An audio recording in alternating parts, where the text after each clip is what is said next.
Hey there everybody, Pete Pardo here from Sea of Tranquility. Welcome to another edition of Classic Album War. Today we're going to kind of continue on with the theme of classic prog rock album battles, and we're also going to continue on from Friday's episode where we looked at more modern releases. So today we're going to go back to 1997 to the Flower Kings from Sweden, their third album, Stardust We Are, third studio album, a double album, and it's going to be going against today the fifth album from this California band called Five, obviously, or V, Spock's Beard.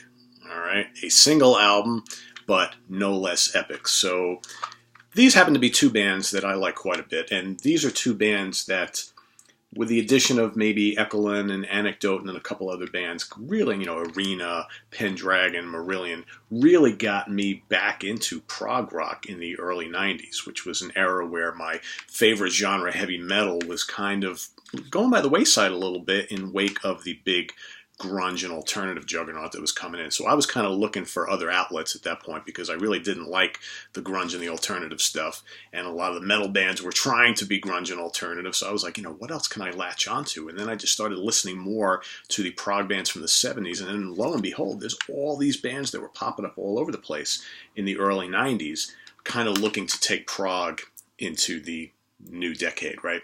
And I listened to a lot of these type of bands throughout the 90s and still to this day. So these are two of probably the more notable ones. You can also throw Porcupine Tree in there, like I mentioned, Ekelin, Anglagard, Anecdote, and Glasshammer, so on and so forth, IQ, a lot of bands that kind of started popping up in the 80s and especially in the 90s. So here we have, again, third studio album, fifth studio album from these two bands. They're fairly different from each other. So the Flower Kings obviously were, started off and founded by Roine Stolt, vocalist, guitar player extraordinaire, who previously was in the great 70s Swedish prog band Kaipa. Okay, so he had the pedigree, put together a fine cast of musicians, had some lineup changes through the years, but pretty stable lineup throughout most of the 90s. And then you've got the Morse brothers, okay, Alan and Neil, keyboards, vocals, guitars, that sort of thing, and their band Spock's Beard, which kind of popped up in like the turn of the 90s, all right, and really started making a name for themselves as the 90s kind of got on. Different bands. So these guys took big influence from, the classics like Gentle Giant and Yes and Genesis, but also they had a big kind of pop framework. You can hear a lot of Beatles influence in the music of the Flower Kings, where the Spock's Beard, I should say. Whereas the Flower Kings kind of, again, come very heavily from the 70s. A lot of big Yes influence in their music, as well as Genesis and King Crimson. Okay, so a little more pop sensibilities going on with Spock's Beard than with Flower Kings. Neither band heavy or anything like that, just really good, well-written, well-orchestrated progressive rock. Lots of melodies, really big on melodies. A lot of long, rambling instrumental sections on the Flower Kings music, which these guys did as well. But I think the Spock's Beard liked to go for more of those kind of bursts of really complex interplay between the band. I mean, at times, like the Gentle Giant influence was very, very evident. So let's take a look at each album and see which one I like better. So like I said, I like both of these quite a bit. Love both of these, actually. So Stardust We Are, a 2-record set. 2-album set, 2-disc set, double album, whatever you want to call it. The first disc is made up of 9 tracks, all pretty lengthy. The Flower Kings just completely filled up the limits of 2 CDs here, big time. So you've got In the Eyes of the World, which opens things up nearly 11 minutes, a great tune. Room with a View, quick little thing. Just This Once. Church of Your Heart, which I like a lot. Nearly 10 minutes long, really, really melodic tune. What else? What else we got that's notable here? Church Brimstone is awesome. Compassion is great. And then on disc 2, you've got some notable tracks like The End of Innocence. The Merry-Go-Round is a great tune. Different People is fantastic, but it kind of culminates with the closing track number 20 on this album, which is a title track, 25-minute long Stardust We Are, which is a fantastic epic. And this would kind of start the whole trend of the Flower Kings doing like these ridiculously epic long tracks. In fact, they have another album that comes out a couple years after this, which has like an hour-long song, right? So why not can't get epic enough, right? And it's funny because like when Transatlantic was kind of formed, not too long after this, actually. You got Roy Nassau from the Flower Kings and Mike Portnoy from Dream Theater and Pete Pardo from Marillion and so on and so forth. Neil Morse from Spock's Beard. And they also would kind of go that big epic route that's kind of like was the thing back in the late 90s and the early 2000s with a lot of prog bands.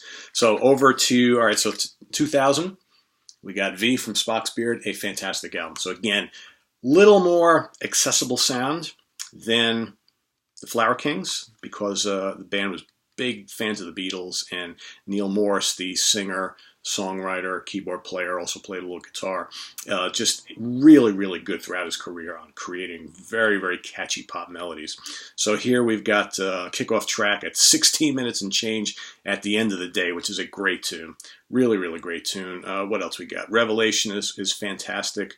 Thoughts Part 2, which is amazing. So the band kind of what they did with Thoughts originally appeared on one of the earlier albums, kind of like their homage to Gentle Giant. All right, so really tricky instrumentation and the multi-vocal part fugue type of thing going on, and they would do a Thoughts and then a Thoughts Part 2 on this album, and then I don't know if the band proper did Thoughts Part 3, but I think Neil did that on one of his solo albums, because as many of you may or may not know, Neil Morse left Spock's Beard after I am drawing a complete blank on their double concept album. Hold on a second. Can't believe I'm forgetting the name of this. I am actually going to go look. Snow. That's it. I don't know how I could forget that. But anyway, he would go and leave the band and go into a solo career. He was big and, became a Christian and really wanted to go in a different direction. That's a story for another day. What else we got here? All on a Sunday. Great kind of mellower tune, very melodic. What else? And then the Great Nothing kind of closes out the album in grand fashion, all 27 minutes and change of it. So another huge epic to kind of end the album. Both of those have that in common, right? They both have these gigantic epics to finish out the albums. Great guitar work, great bass playing, fantastic keyboards from Ryo Okamoto and Neil Morse. Great vocal melodies. Again, a lot of, even though these bands don't really sound a lot alike, they have a lot of similar characteristics that make them both so awesome. So which one do I like better?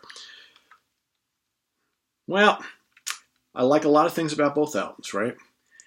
I think when it comes down to it, all right, as great as this album is, it's a really, really long album. There's a lot of really good material on it. A little bit of filler, just a little bit, okay? Whereas this is much more of a cohesive set. And I think when you're comparing the two epic tracks, they're both like highlights for the album, but I really think that this one edges it out just a little bit. And I think because it's got a couple tunes like At the End of the Day and Thoughts Part 2, as well as The Great Nothing, which are all three are just absolutely fantastic, I think it just is going to squeak by here. So here we're going to go with one of those kind of split decisions because, next week I might say something different, but for this week I'm going to go with the winner.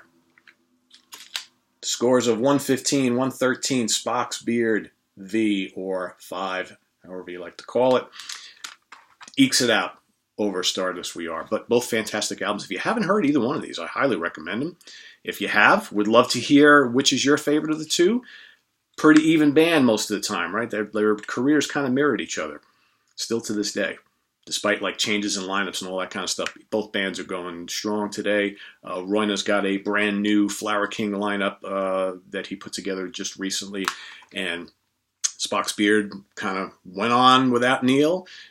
Their drummer eventually got behind the drum kit and sang for them, and then he left and came back, and then they got Ted Leonard from Enchant has been singing with them the last few years, doing a fine job. So both bands still going strong, but in a battle between the two, we're going to go probably like right here.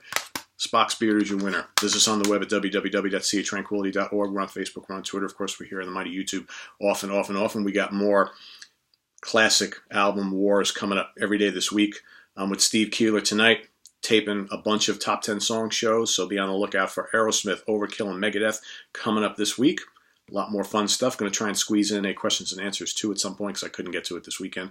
So lots to see. Tell your friends, subscribe, come back often, and we'll see you again next time. Bye-bye.